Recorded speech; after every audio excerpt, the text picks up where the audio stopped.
Hey everybody, HomeSliceHenry here, and today's video is going to be a fun one. In today's video, we have an absolute maniac who has powered up a SHUNDO Dratini to level 50 to test it out with its newly buffed move of Twister. Now, these battles were submitted to the channel by a member of the community, Acidic Garrison, so many thanks for the battle submission. Now, Dratini at level 50 only gets to 1100 combat power. Its moveset is honestly very solid though. Dragon Breath, Aqua Tail, and Twister. The big downside, obviously, is that it only gets to 1100 combat power. So without further ado, let's hop into the matches. And in game number 1, picking up an okay lead, Sandslash into Jellicent. But as it turns out, this Sandslash is actually on Powder Snow for the first battle, and that makes this lead a lot worse than initially expected. Drill Run is going to land, dealing nice damage onto the Jellicent. There's a catch and sneak onto the Jellicent. Really have to hope the opponent did bait with the Surf, and thank goodness they did. So the catch actually ends up working out quite nicely. Opponent stays in, farms up to the Shadow Ball. They're likely to full send, so I do really like the shield. Jellicent farming up, opponent trying for a Shadow Ball catch onto the Wigglytuff. And this is a very nice bait out, considering there is a level 50 Dratini lurking in the back. This Surf should burn the switch timer, and that means Sandslash will get to re-enter the field of play. There's the switch, in comes Sandslash. Sandslash can look for a full farm down and exit with quite a lot of energy, as the Jellicent is very low, so the Jellicent is really not going to appreciate this energy head start if it gets sent back in. Opponent is going to think through their options. They do send in the Jellicent, and Sandslash will go for the Ice Punch. Sandslash undercharges. This is a misplay because now the opponent can just pivot out. They're able to save the Jellicent for later, and now the opponent has a potential catch win con later in the game. The final Pokemon being Florges in the back is not what XL Dratini was hoping to see. It's double Fairy in the back. What is Dratini supposed to do? Sandslash forces both shields, Florges gets the farm down, and unfortunately Jellicent will come very close to getting knocked out here by the Trailblaze. Jellicent no shields, Florges goes for the Chilling Water and immediately fires off a charge attack on alignment. That's a pretty big error from the opponent there, as they do give an entire free Hex. Jellicent farms up to the Shadow Ball, simultaneous switch Dratini into the Jellicent. Back in comes the Florges, but we've already seen their moveset. They don't have access to a Fairy-type move. Instead, they're going for the Trailblaze, just ramping up the Fairy Winds. Dratini, it's getting absolutely deleted by the Fairy Winds. Dratini's gonna need the back-to-back Aqua Tails. Aqua Tail number 1 is gonna land. Florges looking for a farm down that it's simply not going to get, as level 50 Dratini does the impossible, knocks out the Florges, and that is a good game. Picking up a great lead in game number 2, Sandslash into Credilli. Opponent safe switches into Morpeko. They clearly do not fear fighting types, and that's going to be a very nice catch, able to absorb a potential Aura Wheel onto Dratini. Dratini takes some pretty massive damage from that Aura Wheel. That is unfortunate. Dratini is going to make it to the Twister, but going to go instead for the Aqua Tail. Aqua Tail is going to get shielded by the Morpeko. Morpeko looking for a farm down. Dratini able to make Aqua Tail number 2, and the benefit of going for the Aqua Tail earlier pays off as Dratini is able to force both shields. In comes Sandslash, gonna fire off the Ice Punch. Opponent saves Morpeko, gets a catch onto Malamar. Malamar would be a pretty massive core breaker for this team. Gonna bank some energy, send in Jellicent, but Jellicent is under threat here, as these foul plays will hit for some pretty significant damage. Jellicent is gonna no shield, immediately undertap the Shadow Ball, just trying to remove Malamar from the field of play as quickly as possible. Shadow Ball lands, down goes Malamar, and the opponent's gonna be sending back in Credilli. Only try and go for a CMP sack swap there as they send in Morpeko. Morpeko goes for the Psychic Fangs. That fails to take the knockout. The greed of Morpeko backfires in the worst way, as now Jellicent's able to force the CMP tie. Jellicent more than happy to shield up the Psychic Fangs because this is a charge stack priority tied to the Surf. Surf will easily take the knockout, and then the Sandslash will be able to handle Credilli in the back. In comes Credilli, answered with the Sandslash. Sandslash should not even be in Rock Tomb range here, if I'm not mistaken. I haven't played Sandslash in quite a while, but it's not going to matter. Sandslash gets the farm up to the back-to-back Ice Punches, even debuffed. This Ice Punch is going to do critical damage, and Sandslash is going to be winning charge attack priority. So Alolan Sandslash takes down Credilli, but Dratini did get both shields in that game and really set up the Sandslash for success. We move to the next match, leading Sandslash into Galarian Weezing.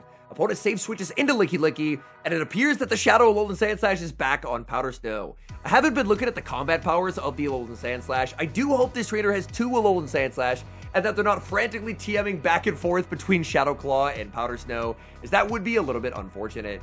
Sandslash massively over farming, looking to secure the knockout onto Licky Licky. Ice Punch will be shielded, but unfortunately this team does not have a Ghost Resist, which means Shadow Ball is going to hit for some pretty significant damage no matter where it lands. Sandslash gonna double shield, in comes Quagsire. Quagsire really not gonna like what comes next as Sandslash banks a ton of energy and sends in Jellicent. Jellicent has been seeing a bit of a downturn in terms of meta usage. However, one thing it does do very comfortably is handle Quagsire. Jellicent absorbs that Stone Edge, returns fire with a Shadow Ball, and Shadow Ball will pressure a shield away from the Quagsire. Quagsire will always look to throw 4 and the move there, as they will look to secure the knockout. They have to full send the Stone Edge, but enough damage has been taken here that the Sandslash can probably secure a knockout. But no, it's Dratini time! In comes Dratini. Dratini hadn't even survive a Stone Edge. The Quagsire had so much energy, they go for the Stone Edge. Dratini barely hangs on, fires off the Aqua Tail as the opponent makes a catch onto the Galarian Weezing. Galarian Weezing, hopefully with that chip damage, will now get knocked out by the Drill Run. In comes Sandslash. This is super effective damage. There's no way Weezing's gonna survive. Drill Run takes the knockout. If the opponent brings back in the Quagsire should get knocked out as well, as they've taken quite a lot of damage. In comes the Quagsire. Nice overfarm from the Sandslash. Ice Punch will secure the knockout, and then all that's left in the back is going to be Licky Licky. In comes Licky Licky, and they're not gonna make it to a charge attack. Alolan Sandslash taking all 3 knockouts and securing the win. We move to the next match, Sandslash into another Galarian Weezing. What do you know? Galarian Weezing, definitely a good Pokemon for this team to see, but it's definitely a different battle because this opponent is going to be safe switching into a non-Shadow Quagsire. The non-Shadow, I believe, means that Stone Edge will barely miss the 2-hit KO. It's going to be close, but the Jellicent should be able to hang on. Jellicent also knows that 1 Shadow Ball will not take the knockout, so Jellicent is going to go for Double Surf, and is actually able to grab a shield away from the Quagsire. Quagsire gonna hit back with the Stone Edge. That's gonna be getting the Jellicent low. Jellicent probably only getting to 1 more charge attack, so will now just go for the harder hitting Shadow Ball. Shadow Ball is gonna be landing on the Quagsire. Quagsire is able to hang on, and Quagsire will take the knockout with the Aqua Tail. But no, Jellicent actually gonna put up the shield. Jellicent gets the farm down, exits with a charge attack loaded, and is going to make a Shadow Ball into the Galarian Weezing. If Galarian Weezing does get up a lot of energy and is running Overheat, then things could get a little bit tricky for the Sandslash, and that was a huge farm down for the Weezing. In comes Sandslash. Sandslash gonna be no shielding, as the Weezing should not have enough for the Overheat. It is just going to be Brutal Swing, and in the back is a Volt Switch Fortress. This is definitely not ideal for our protagonist Dratini lurking in the back. Sandslash farms up. There's going to be a switch out and a catch onto Dratini. Dratini already had no defense stat. Debuffing poor Dratini's defense stat just seems rude, to be honest. Dratini actually wins charge attack priority over Fortress. Are my eyes deceiving me? They are not. Dratini wins charge attack priority over Fortress. Fortress shields. They had no idea what Dratini had. In comes Weezing, sniping down with the Fairy Wind, but back in comes the Sandslash. Sandslash is in a bit of a tough spot here, forced to burn the Final Protect shield. Sandslash gonna look to farm up, take the knockout with the Ice Punch, and now Sandslash has to hope that it will be able to outpace the Volt Switch Fortress. Volt Switch Fortress, notoriously very spammy. Volt Switch Fortress does not get to its Sand Tomb as the Drill Run is reached, taking the knockout, and the opponent not knowing what Dratini had, losing charge attack priority to Dratini, putting up the shield, is what set up that game to be a win. We move to the next match and see a perfect mirror lead, Alolan Sandslash into Alolan Sandslash. This matchup honestly feels like a battle from a previous season, because my goodness, when was the last time you saw an Alolan Sandslash mirror? The opponent unfortunately does bait with the Ice Punch, and that is going to put them a little bit ahead. This now makes things quite awkward. Shield comes up as they full send the Drill Run. Sandslash farming up, opponent tries for a catch. They were actually ahead in the mirror, and now by going for a catch, they've cost themselves dearly. Sandslash banks the back-to-back Drill Run, sends in Jellicent, and Jellicent just completely shuts down everything that Azumarill was hoping to do. Hopefully, the Sandslash will be able to neutralize the opposing Sandslash, because obviously that's something that Dratini really does not want to have to deal with. The fact that Dratini also does not have any shields to work with in this endgame is definitely a cause for concern. The second Play Rough is going to land. Opponent is going to reveal their final Pokemon is going to be Sableye. Sableye hit with the Shadow Ball. There's the pivot. In comes Dratini. Dratini racing to the Aqua Tail, but will get outpaced. Sableye striking first as it goes for the foul play. Dratini barely able to hang on, but not by much. I really like the decision to let Dratini get as low as possible here. Dratini going for an undercharge that will take the knockout, and that is going to feed farm to the Alolan Sandslash. Sandslash switches back into the mirror. Back-to-back Drill Runs are loaded. Will the opponent go for a catch here? Shield comes up. They don't go for the catch. They predicted overfarm, and that's going to cost them. Drill Run will take the knockout. Back in comes the Azumarill, but there's just no path forward for the opponent, and they just stop tapping. I can't blame them. They were predicting an overfarm, but the Sandslash just threw back-to-back, taking the knockout and winning the game. Great lead in the next match, Alolan Sandslash into Wigglytuff. And it appears that most of these battles are actually on Powder Snow, so I do stand corrected. There was an earlier battle that was on Shadow Claw, but it looks like for the most of them we are on Powder Snow. And a Wigglytuff staying in this matchup is absolutely wild. Because what's Wigglytuff gonna do? Wigglytuff goes for the double resisted Icy Wind. It's not like that's gonna help them. The Sandslash is still able to gain so much ground. The backline really doesn't want to see Wigglytuff, so Wigglytuff playing this out actually works out quite nicely. And oh my goodness, the catch and sneak of the Swift. You love to see that. But unfortunately, opponent sends in a Mandabuzz, and Jellicent is just immediately shut down. Jellicent can't really do anything here, firing off the Surf. But Surf feels so ineffective against the massive bulk of Mandabuzz. Mandabuzz can absorb 3 Surfs very comfortably. Jellicent does win charge attack priority over the Mandabuzz. Mandabuzz is going to connect with the Dark Pulse, and that does do some pretty considerable damage. Luckily, that matchup is so bulky that the switch timer's up. In comes Sandslash, able to pressure a shield, and in comes a very washed Pokemon. Out comes Bastiodon. Bastiodon going to get absolutely shredded by Drill Run. That deals devastating damage. Dratini has 2 shields, but I would not comfortably rely on Dratini to secure knockouts against Bastiodon. So in comes the Jellicent. Jellicent has to put up the shield, make it to the Surf. This should be enough to secure the knockout onto the Bastiodon. Oh, gonna go for an undercharge on the Bastiodon. It's time. In comes Dratini. Dratini answered with the Wigglytuff. These charms are eating Dratini alive. Dratini fires off the Aqua Tail, takes the knockout, but pays a very heavy price. Dratini has lost about 60% of its HP. Opponent sends in the Bastiodon. Bastiodon gets Dragon Breath down by a Dratini. In comes Mandabuzz. And now we get to see for the very first time, Dratini use Twister. Twister lands, Mandabuzz hoping for a farm down. There's the pivot into the Jellicent. And Jellicent, very nice job transferring that fast attack damage to set up the Dratini to make it to the Aqua Tail. What an endgame. Dratini KOing a Bastiodon and a Mandabuzz. Never something I thought I'd see at the Go Battle League. That was absolutely incredible. Picking up a terrible lead in the next match, A-Slash into Swampert. Safe switch Dratini, answered with Wigglytuff, and oh, this poor Dratini.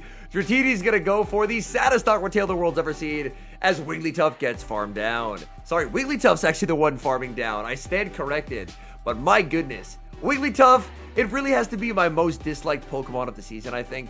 Wigglytuff has somehow managed to avoid nerf after nerf. Even when Charm technically, well, at least we thought was going to be nerfed, it ended up getting reworked, so Charm still ended up being strong.